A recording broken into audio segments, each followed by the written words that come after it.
जी friends, आप देख रहे हैं यूट्यूब चैनल वॉइस ऑफ कैनी और मैं सफदर खान कैनी।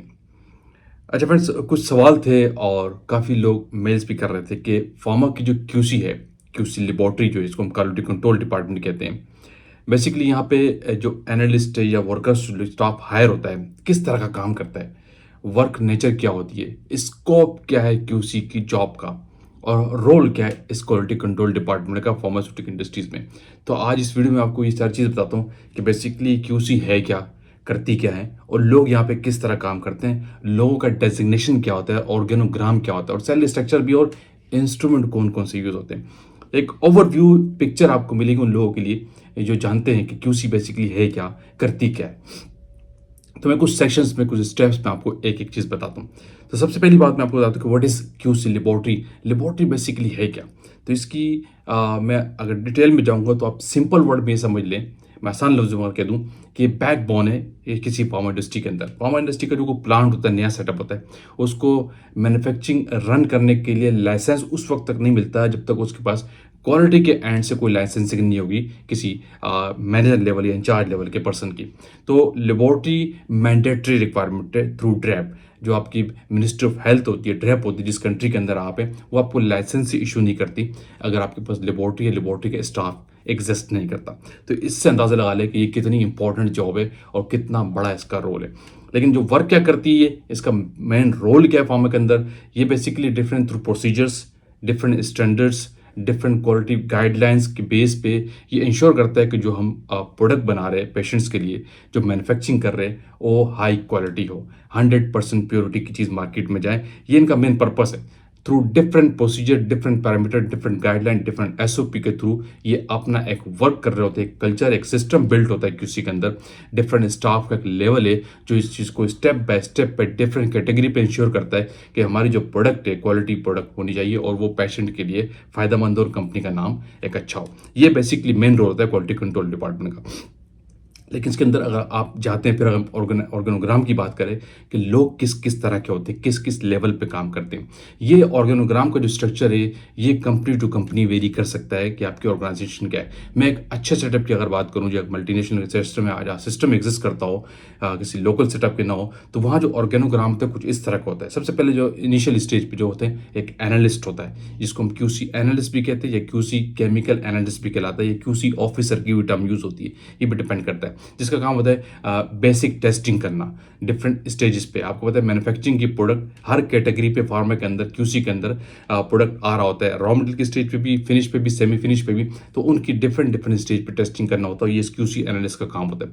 और भी बहुत सारे प्रोजेक्ट्स होते हैं क्यूसी के अंदर जो ये एनालिस्ट लोग काम कर रहे थे। फिर इसके एनालिस्ट के ऊपर चले जाए, जो थोड़े सीनियर्स होते हैं, वो सीनियर एनालिस्ट काउंट होता है 3 साल के एक्सपीरियंस के बाद या 4 साल के एक्सपीरियंस। फिर इसके ऊपर एग्जीक्यूटिव काउंट होता है, फिर उसके साथ सीनियर एग्जीक्यूटिव हो सकता है, फिर एक इंचार्ज हो सकता है आपके पास लेबोरेटरी का जो सारी चीज़ें ओवरऑल स्टाफ को देख रहा होता है, फिर उसके ऊपर डिप्टी मैनेजर हो सकता है, फिर मैनेजर हो सकता है, फिर आपका सीनियर मैनेजर हो सकता है, फिर क्वालिटी हेड भी हो सकता है। ये एक ऑर्गेनोग्राम चल रहा होता है क्यूसी के अंदर, तो अंदाजा करें। और ये सारे प्रोफेशंस होते हैं जिनमें कम से कम आपको 90% लोग जो हैं वो एमएससी केमिस्ट्री मिलते हैं। ठीक है, क्यूसी के अंदर स्टाफ ज़्यादातर फार्मास्यूटिकल इंडस्ट्री की जो स्ट्रक्चर है, कल्चर है, वहाँ पे एमएससी केमिस्ट्री के लोग होते हैं, क्योंकि यहाँ पे केमिस्ट्री बहुत इन्वॉल्व है।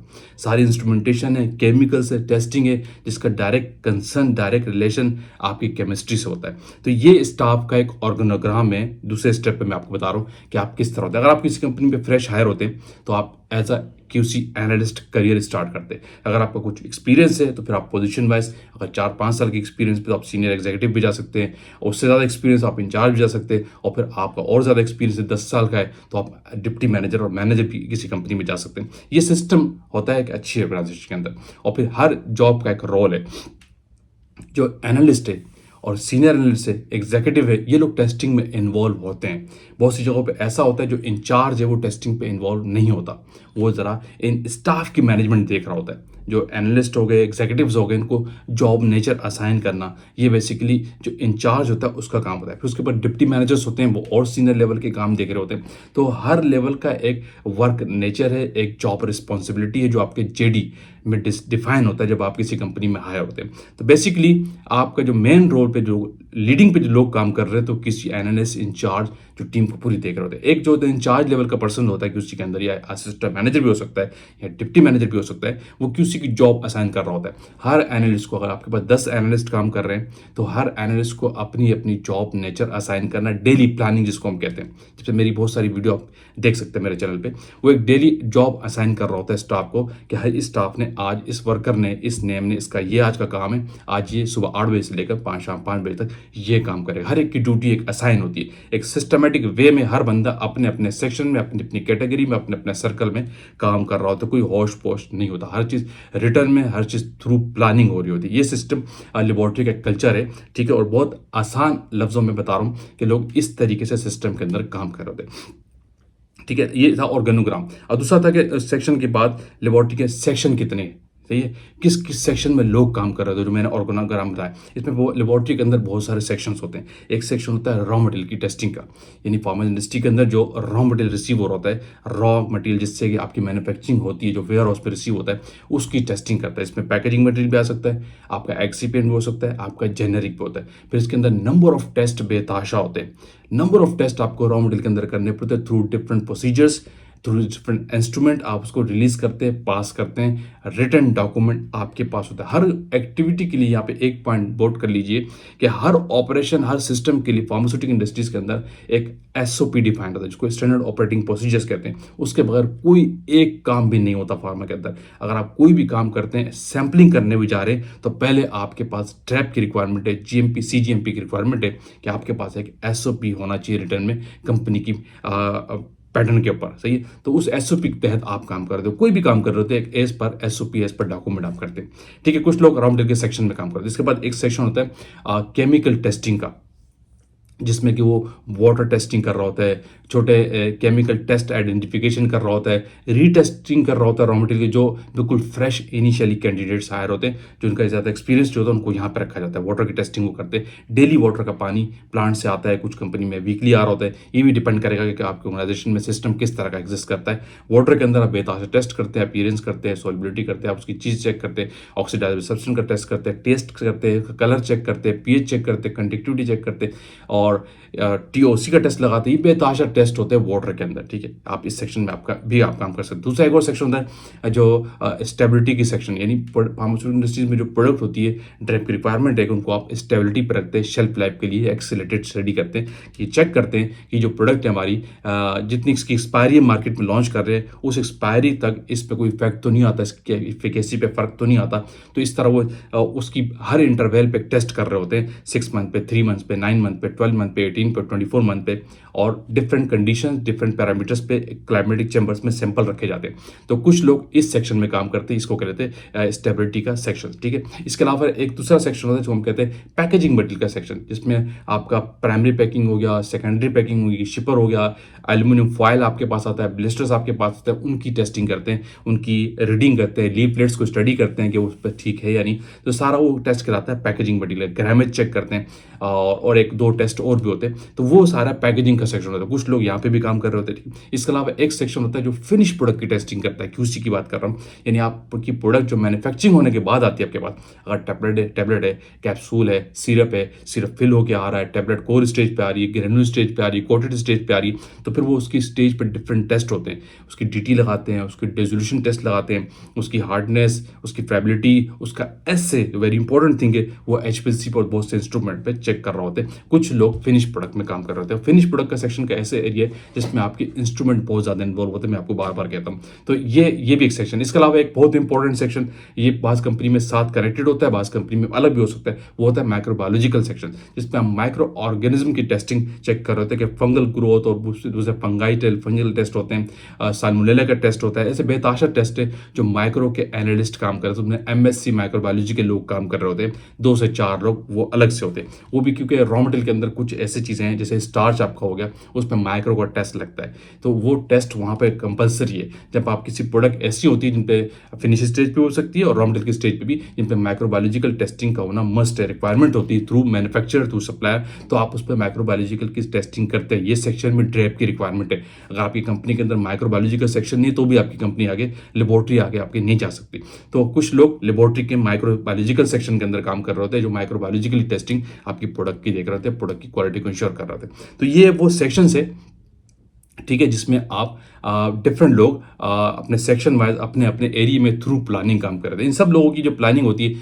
वो आपका जो इंचार्ज होता है वो प्लानिंग कर रहा होता है, और बाकायदा हर लोग अपने लेवल पे सोफिस्टिकेटेडली काम कर रहे थे। अब दूसरी इंपॉर्टेंट चीज़ ये कि वर्क नेचर किस किस किस्म का काम है वो मैं इसमें आपको बता चुका काफ़ी हद तक कि रॉ मटेरियल की टेस्टिंग है, सोफिस्टिकेटेड जॉब होती है, आप सुकून से अपने काम करते हैं। कुछ कंपनी में ऐसा होता है कि आपकी शिफ्ट की जॉब भी होती है।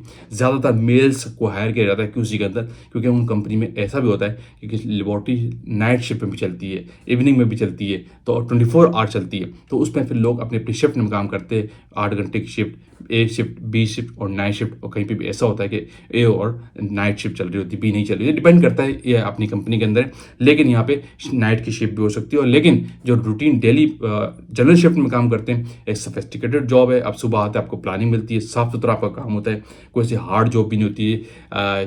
एयर कंडीशन के अंदर आप काम कर रहे होते हैं, सुकून से अपने डिफरेंट इंस्ट्रूमेंट पे आप काम करते हैं, जो मैं आपको बताता हूँ कि कौन कौन से इंस्ट्रूमेंट यूज़ होते हैं। तो इस तरीके से हर बंदा अपने सेशन में अब बेहतरीन जॉब नेचर के साथ काम कर रहा होता है। कैरियर ओरिएंटेड जॉब है, सोफिस्टिक जॉब है, आपकी प्रमोशन के चांसेस अच्छे होते हैं, और आपका कैरियर और सैलरी भी अच्छी मिल जाती है आपको एक टाइम के बाद, थोड़े एक्सपीरियंस के बाद। आपकी परफॉर्मेंस, आपका बिहेवियर, एटीट्यूड देखते हुए, आपके एक्सपीरियंस की बेस पे, आपके नॉलेज की बेस पे, आपकी एक्सपर्टीज की बेस पे कंपनी आपको आगे लेके जाती है। एक अच्छा करियर है अगर आप क्वालिटी कंट्रोल डिपार्टमेंट में जाते हैं, और किस तरीके से लोग करते हैं वो भी मैंने आपको बताया। अच्छा, नंबर 5 पे बड़ी इंपॉर्टेंट चीज़ बता दूं कि कौन कौन से इंस्ट्रूमेंट यूज होते हैं। तो फार्मा की क्यूसी जो ऐसी है, या एमएससी केमिस्ट्री यूनिवर्सिटी से पढ़ के निकलते हैं, आपने बहुत सारे इंस्ट्रूमेंट पढ़े होते हैं, पेवी की बुक्स होगी, आर डी ब्राउन से, बेताशा बुक्स में आप टेक्निक्स पढ़ के आते हैं यूनिवर्सिटी के अंदर। तो वो सारी टेक्निक्स की इंप्लीमेंटेशन आपको इस क्वालिटी कंट्रोल डिपार्टमेंट के फार्मा के अंदर आपको सब मिलेगा। स्पेशली अगर मैं छोटे इंस्ट्रूमेंट से शुरू करूँ, पीएच मीटर आपको यहाँ मिलेगा, कंडक्टिविटी मीटर इंस्ट्रूमेंट आपको यहाँ मिलेगा, जिसमें आप सॉल्वेंट की कंडक्टेंस नोट करते हैं। पीएच मीटर से आप पीएच नोट कर रहे होते हैं। टीओसी का जो इंस्ट्रूमेंट है वो भी आपको यहाँ पे मिलेगा, ठीक है। इसके अलावा आपको डिसोल्यूशन ऑपरेटर्स, जब आप टैबलेट का डिसोल्यूशन लगाते हैं वो इंस्ट्रूमेंट भी यहाँ पे, डीटी ऑपरेटर्स में टैबलेट की डीटी चेक करते हैं, डिसइंटीग्रेशन का फेनोमेना चेक कर रहे हो तो वो भी आपको यहाँ मिलेगा। ये फिनिश प्रोडक्ट की टेस्टिंग में होता है।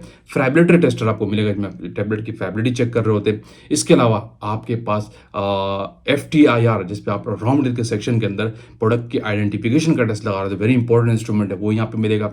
आपको मेल्टिंग पॉइंट का इंस्ट्रूमेंट यहाँ पे मिलेगा, प्रोडक्ट के अंदर मेल्टिंग पॉइंट, ये भी आइडेंटिफिकेशन का पार्ट आप कर रहे होते हैं।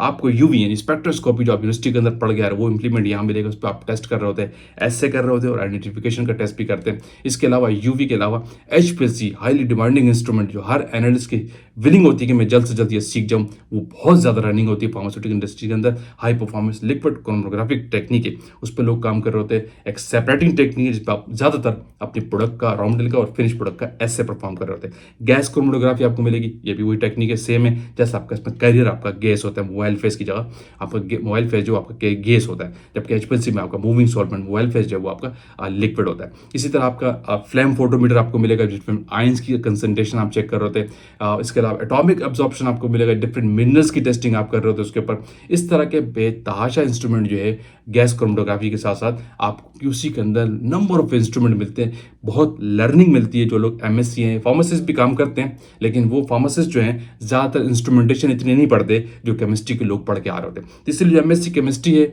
वो अगर फार्मा की तरफ आते हैं, क्योंकि क्वेश्चन मेरे पास ये थे कि फार्मा के अंदर QC डिपार्टमेंट का रोल क्या है, किस तरह लोग काम करते हैं, क्या क्या वर्क नेचर होती है, ग्रोथ क्या है, सैलरी क्या है, और कैसे कैसे हम आगे जा सकते हैं। तो उस पॉइंट को समराइज करके मैंने आपको बताया कि बेसिकली QC है क्या, ऑर्गेनोग्राम क्या होता है, लोग किस तरह काम करते हैं, डेजिग्नेशंस लोगों के क्या होते हैं, और डॉक्यूमेंटेशन हाईली होती है।